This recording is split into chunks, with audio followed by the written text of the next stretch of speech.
Our new digital world knows no borders, and great business ideas are no longer limited by where you work or live. E-Estonia is a digital nation for global citizens, for those who've thrown off the shackles of national boundaries. Literally anyone in the world can apply. E-residency is legitimate and transparent. A government-issued digital identity that gives you the freedom to run a global EU company online from anywhere in the world. Establish a company within a day. Access business banking. Use international payment providers. Digitally sign documents and contracts, and declare Estonian taxes online. We're Estonia. Tech is our expertise. And through e-residency, we are empowering entrepreneurs everywhere.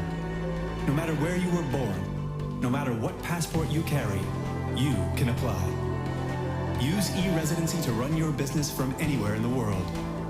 Unleash your entrepreneurial potential, because no business should be bound by physical borders.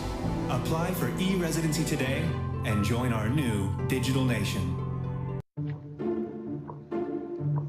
A dairy cow that talks to farmers. What kind of sorcery is that? It's not the magic wand kind. It's the RFID collar and Internet of Things kind we created with Chitley Dairy. So every cow can let farmers know how she feels and what she needs to be healthier. All with a simple text. Ta-da! Magic can't make digital transformation happen, but we can. That's the power of VMware, part of Dell Technologies.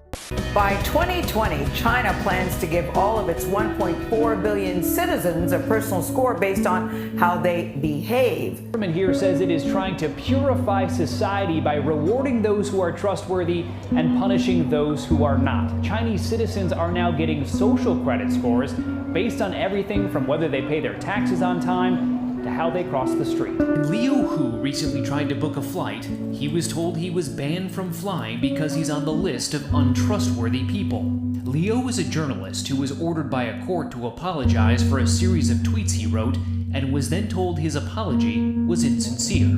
I can't buy property. My child can't go to private school, he says. You feel you're being controlled by the list all the time. It's a good thing, this woman says. There should be punishment for people who can't behave. Waskin has studied China's economic and political culture for more than 3 decades. He says how the new scoring system truly works is kept secret and could be easily abused by the government. Government and the people running the plan would like to go as deeply as possible to determine how they allocate benefits and also how to impact and shape their behavior.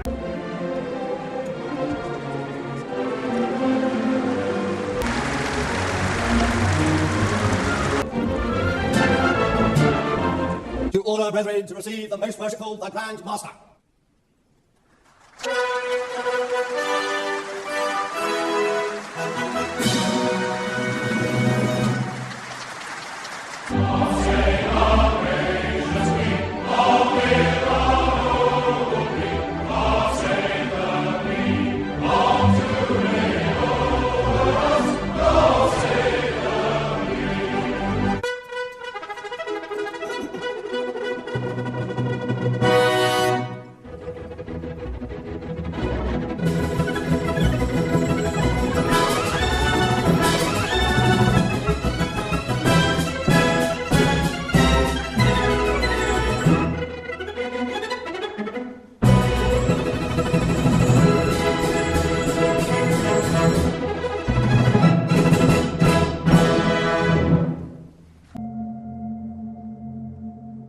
So let's switch gears a little bit. So you have something else that's really interesting in the newsletter about people in Sweden putting implants, microchips, right, Yes. into them. We've seen something like this here. There was a company that in Wisconsin, right, yeah. so they could get stuff out of the vending machine with these microchips. So what's happening in Sweden? So basically in Sweden over the past couple of years, several thousand people have had these little rice grain-sized microchips put into their hands, which contain information that they can use to, say, check into the gym or get into the office or pay for train tickets. Right?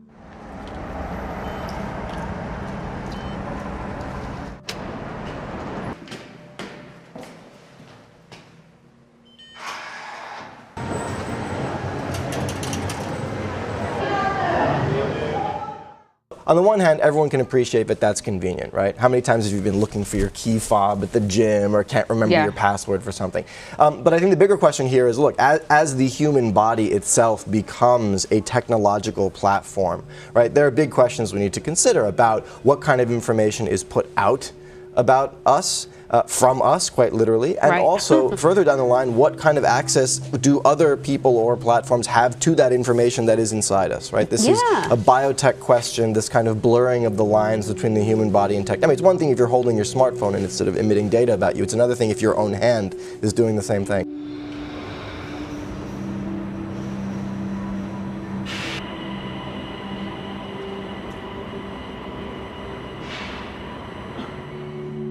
You know, we'll see. This is 3,000 people. This is a small experiment. It's been developing over the past several years. But as the information that these microchips contains gets more elaborate and more detailed, people may start to change their mind.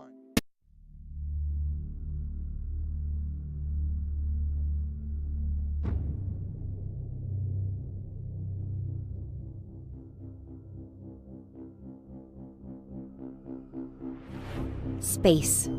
For decades, it's been an uncontested domain, hundreds of miles above the Earth's surface, the ultimate high ground. The United States Air Force has owned this high ground of space for decades. Other nations, other air forces only dream of making such a claim. But what if their dream became reality? Revisionist world powers have a new focus for their aggression. Their target? Space. They don't have to dominate it. Just disrupt it. Millions feel the effects. Banks, airports, infrastructure. Our prosperity could be at risk. And so could this. And this. And them.